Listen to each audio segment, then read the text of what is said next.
nanjye mbashimira mwebwe mwese mudahwema kudukurikira umunsi ku munsi. None tariki 10 Ukuboza turizihiza umutagatifu Eulariya. Muri kumwe na Dusenge Gilbert. Naho mukanya.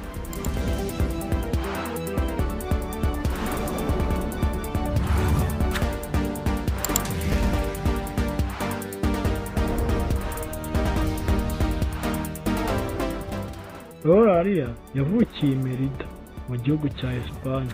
Ababyeyi be bari abakristo beza bamurera gikristo koko.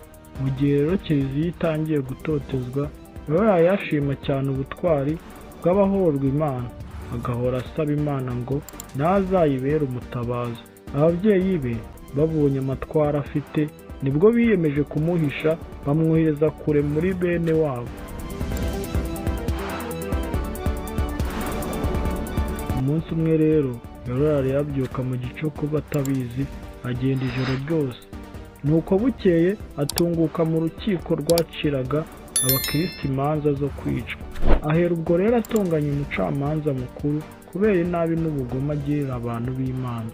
Umucamanza cyakora abanza kubisuzugura kubera ko Eulariya yari akiri umwana w'imyaka 13 gusa. Nyuma ariko abonye ko Eulariya akomeje kubimutotereza mu ruhame, ategeka ko bamufata maze agasenga ibigirwamana byabo bambazaga.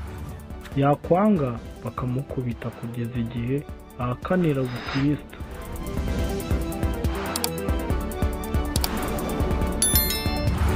Babonye rero ko Eulariya atava ku izima, niko gutangira kumukubita.